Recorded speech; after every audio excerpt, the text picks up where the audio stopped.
David, it's good to see you. I did a gig in Chicago, and I just flew back here on Spirit Airlines. Yeah, some of you know my plight.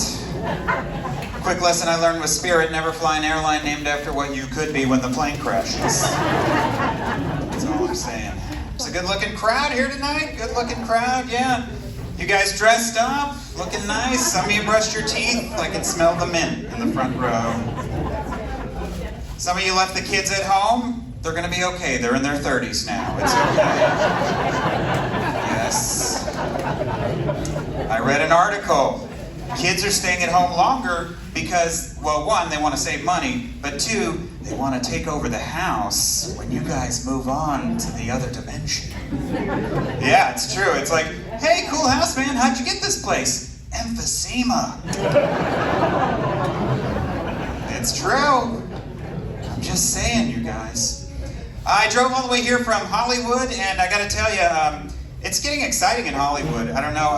I've done a few TV shows, okay, just small parts here and there, but I'm starting to get recognized, and I got to be honest, I'm kind of flattered. I was at this bar last week, and this cute girl came up to me, and she knew exactly what she'd seen me in. She was like, "Hey, weren't you my Uber driver?" Yes, thank you. Finally, getting the credit.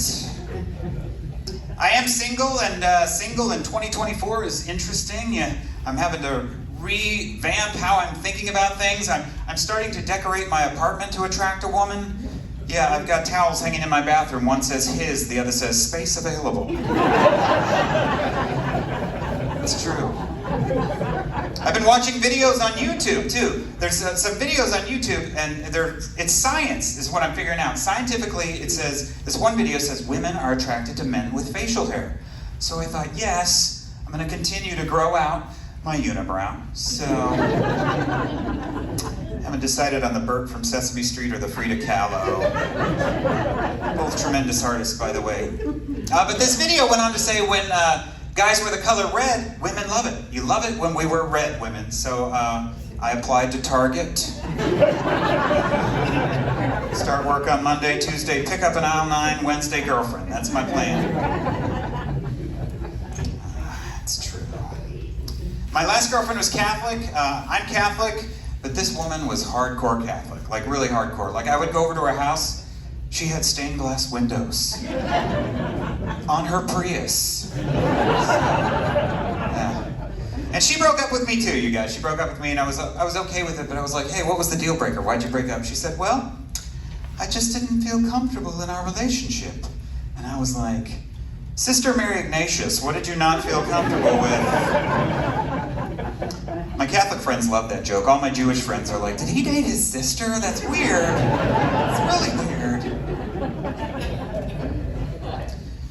My last girlfriend, her name was Jean, though. Jean was cool. Jean was good with her money. I wasn't good with my money, but she was very helpful. She didn't want to nag me, so what she would do is she would give me tips and pointers, but she would like slip it into everyday conversation. Yeah, I'd be like, hey, you want to go grab some dinner? She's like, sure, we could grab dinner, or we could open a Roth IRA. It's up to you. The Roth IRA, but I want extra cheese on mine. That's what that is. Here's how I knew it was the beginning of the end with Jean, though, you guys. We were watching Netflix. There was a show with The Rock on, right? And The Rock comes on, and she goes, hey, I just want you to know that if The Rock ever hits on me, this relationship is over. And I was like, hey, I just want you to know that if anybody hits on me. And that was it. We used to, like, our date nights consist, instead of going like dinner and a comedy show like you guys, we would just go shopping. That was our date nights. We go shopping. Our favorite thing was flea markets. Anybody like flea markets in the room? By a round of applause? A couple people? Yeah, flea markets. I like flea markets because I like to buy and collect old records. Some of my favorite records are dental, because teeth tell a story. We also like to shop at Ross. Anybody else want to admit they shop at Ross? Or as I like to call it, TJ Minimum. Why is it whenever you walk into a Ross, it always looks like it's just been robbed? The door's open, I'm like, somebody call the cops, this is in progress right now. We used to go to IKEA a lot too. I liked IKEA. I went to IKEA 2 days ago, and I just got out today. Right? They say it's like a maze for humans. I was about 30 minutes in and I realized, oh, I left my wallet in my car. I don't know how to get out of here now. I'm just gonna have to shoplift at the end. I got out by pure luck though, you guys. I was lifting up a lamp to check out the price, and the light was shining to a map on the ground. I felt like Nicolas Cage in that movie National Treasure. It was like, there it is. There's the map to the Declaration of Independence. And to the loading dock where we can pick up our Flurgendus and Flurgendurken couch. Let's go. Thank you. Appreciate that.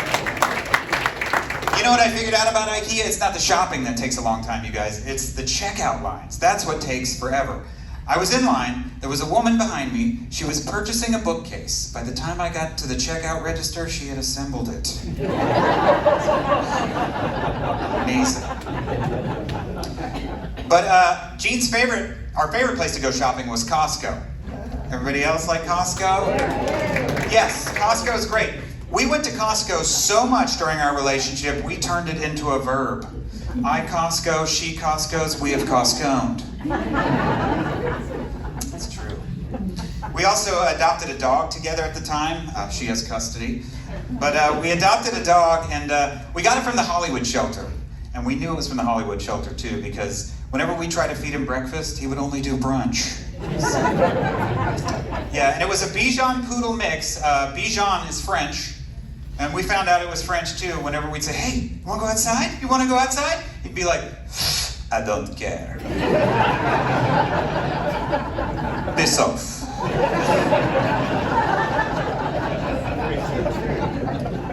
That was the dog. As I'm getting older, I'm having to watch my health more closely, you guys. I got this Apple Watch just for the health benefits. You know, it checks your calories, how many steps you've taken, your heart rate. I checked it before I got up here, and it said I had passed away. I don't think that's good.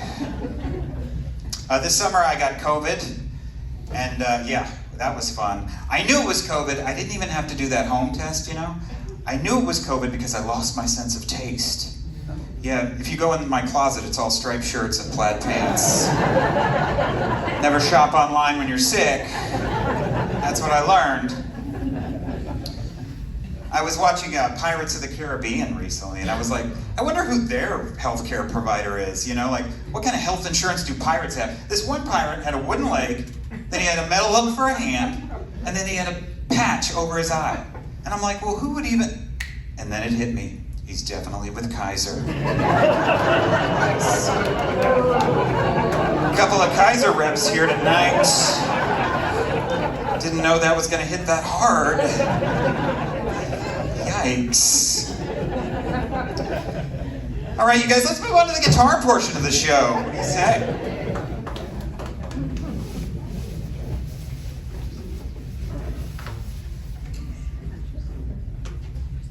All right, here we go. I like to start off with a quick impression, you guys. This is my impression of Paul McCartney, a little sad and depressed.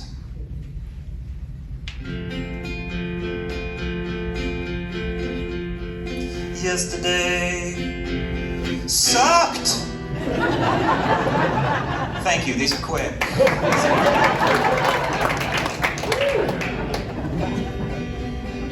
I hope that just was the flu. 'Cause now I gave it to you, and you flew. Okay. Thank you. That joke was much funnier before the pandemic, I'll tell you that. All right, you guys, I wrote a Christmas song. Christmas is just around the corner. This is for, I wrote this basically for my close friends and family, so some of you might be able to relate.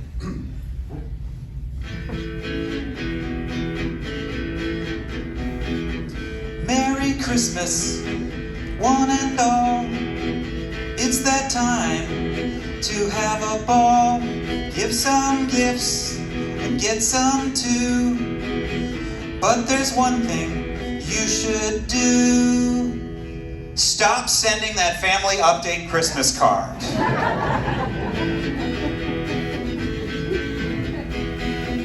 Little Billy plays t-ball. Who gives a crap? Didn't we all? Sister Sarah learned how to play chess. She just turned 30. We could care less. So stop sending that family update Christmas card. We adopted a cat. His name is Duke. Reading your letter makes me wanna puke. But Mike retired from the company. Get me a hammer so I can blow out my knee. Because that would be better than you sending me that family update Christmas card.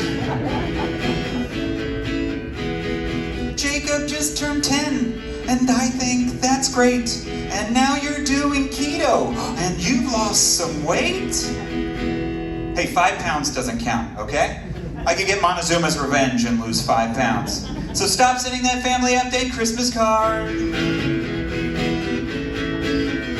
Because nobody really cares about the summary of your year except you and maybe your mother.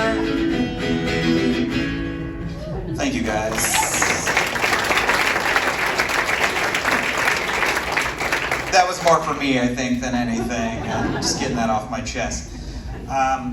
So I get a lot of requests for this next song, so I play it at all my gigs because it's a crowd pleaser. They love it. The kids love it. This next song is this is the very first song I ever wrote. Here we go. First song I ever wrote.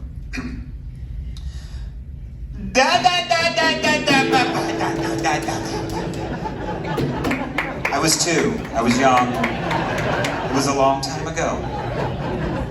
I'm surprised I still remember the lyrics. All right, you guys. Let's do a little audience participation. I want you guys to sing along with me. This one, all my dating adventures, I've learned a few things and I've piled them into a song. It goes something like this. I call this one, Things Not to Say on a Date. Things Not to Say on a Date. Sing this with me. Here we go, you guys. Things not to say on a date. Your place or my minivan?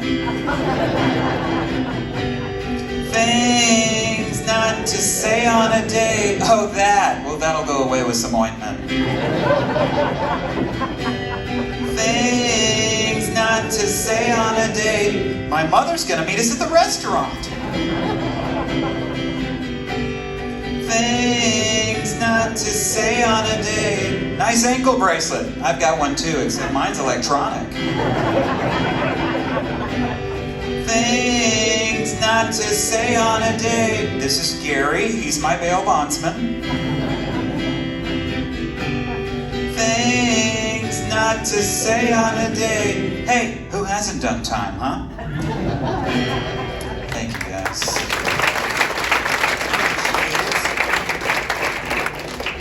All right, you guys, I'm gonna end with this one.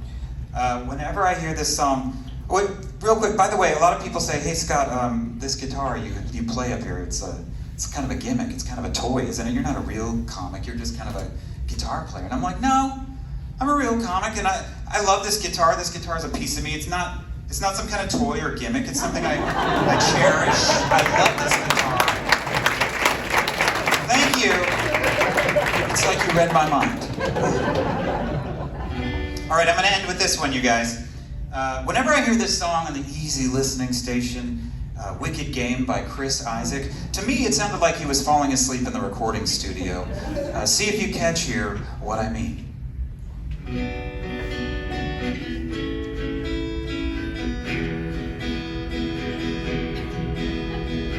What was on fire, no one could see.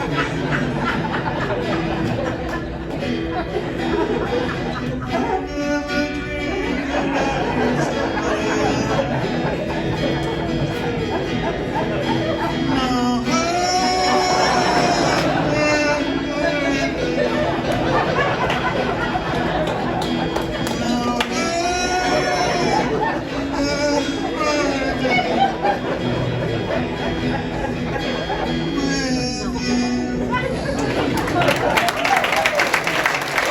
Thanks a lot, you guys.